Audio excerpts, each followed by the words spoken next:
If I were president, the proposal to dismantle the Central Intelligence Agency, CIA, and National Security Agency, NSA, would aim to address long-standing concerns over governmental overreach and privacy violations. The CIA's history, marred by covert operations such as MKUltra, a mind control program exposed in the 1970s, and the Iran-Contra affair of the 1980s, has fueled skepticism about its accountability.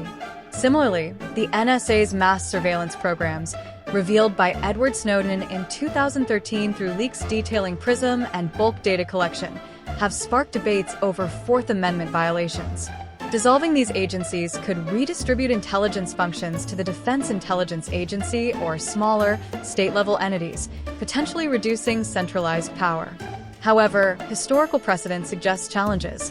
The Office of Strategic Services, OSS, was disbanded post-World War II, only to be replaced by the CIA in 1947 as Cold War threats emerged.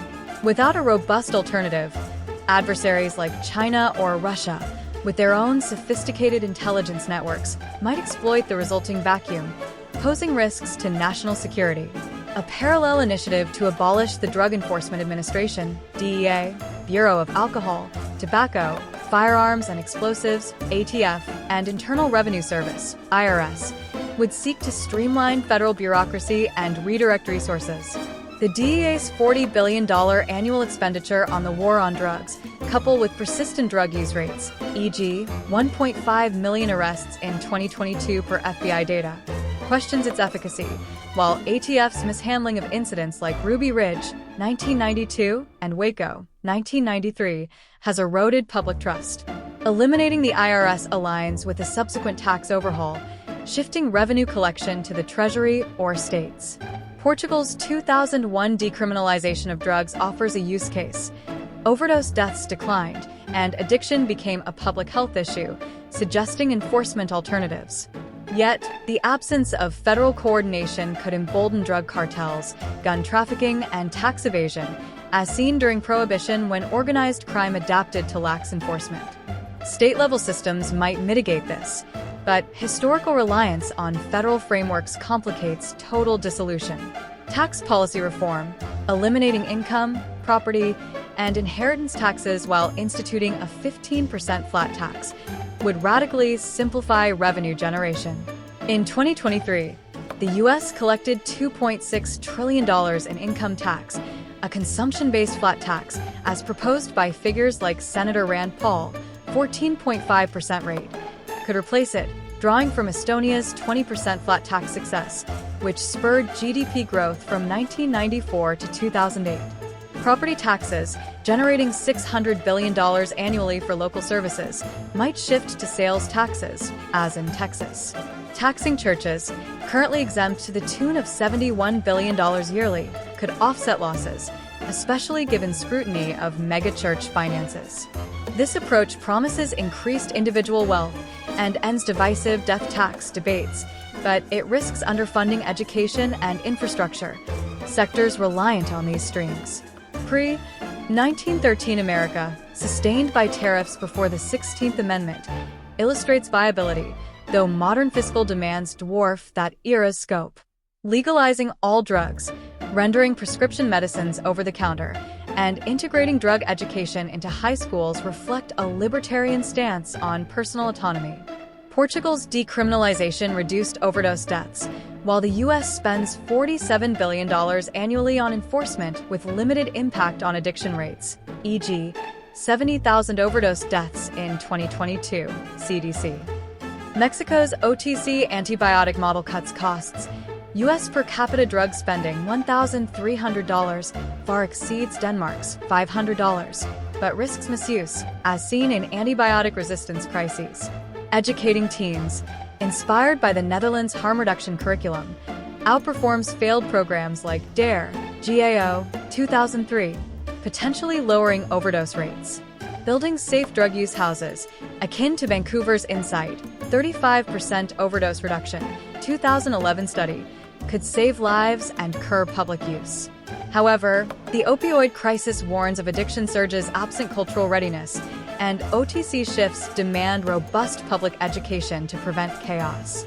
Social liberties would expand through legalizing prostitution, polygamy, and AI marriage, alongside lowering the age of consent to 16 with full rights to vote, enlist and purchase drugs, alcohol, sex, and guns. New Zealand's 2003 prostitution legalization improved sex worker safety and reduced trafficking, offering a $2 billion taxable industry stateside. Polygamy, decriminalized in Utah, 2020, aligns with historical norms, 80% of societies, per Anthropology, while AI marriage, unprecedented legally, mirrors Japan's virtual spouse trend, e.g., gatebox. A 16-year-old threshold, common in the UK and Canada, standardizes rights, as the US did by lowering voting age to 18 in 1971. These reforms champion freedom but face hurdles: prostitution's cultural stigma, polygamy's legal tangles, e.g., custody, AI's ethical ambiguity, consent, and heightened teen access to guns/drugs risking mortality, 19,000 teen deaths yearly, CDC. Foreign and military policy would pivot sharply by ending aid, $61 billion in 2023, wars, overseas bases, 750 plus, $120 billion yearly, and cutting military spending by three-quarters, $877 billion to $220 billion, redirecting bases to the southern border, 1.5 million crossings, 2023, CBP. Historical isolationism pre-World War I saved funds, and border bases could deter migration, but closing bases weakens NATO and global deterrence, key since World War II. Expelling Mossad, tied to espionage like the Pollard case, 1980s, asserts sovereignty yet strains ties with Israel, $3.8 billion aid, 2023. Domestic savings could fund ambitious goals, though reduced influence might embolden rivals like China. Economic and intellectual property reforms, ending Federal Reserve control, stadium funding, and copyright protections prioritize public access. Treasury-issued currency pre-1913 offers precedent, though the Fed's crisis management, e.g., 2008, suggests expertise loss. Taxpayers spent $4.3 billion on stadiums, 1990 to 2010. Private models like SoFi Stadium prove viability. Digital works unprotected, as with Sci-Hub's piracy, democratize knowledge but gut creator income. Music lost $12 billion, 2010s. These shifts favor consumers over institutions, risking economic disruption. Social welfare leaps forward with universal basic income, $3,000 monthly, $3 trillion yearly, free healthcare, $3.5 trillion, Sanders estimate, free college, $100 billion, and SNAP for incomes under $150,000, 70% of households, $500 billion plus. Stockton's $500 per month UEI trial cut poverty, while Germany's no-tuition college boosts enrollment. Ending homelessness, 580,000 affected, HUD 2023, pairs with this safety net.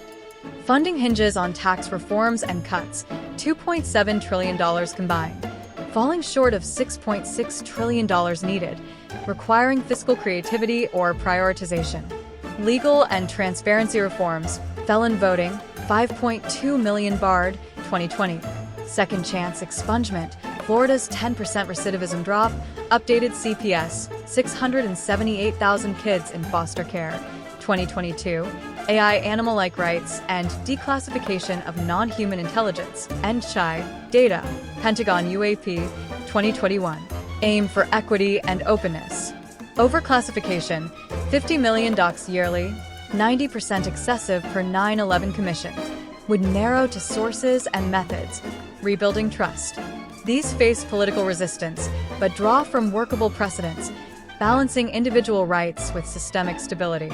This scholarly exploration weighs evidence against practicalities, revealing a vision bold in scope yet fraught with trade-offs.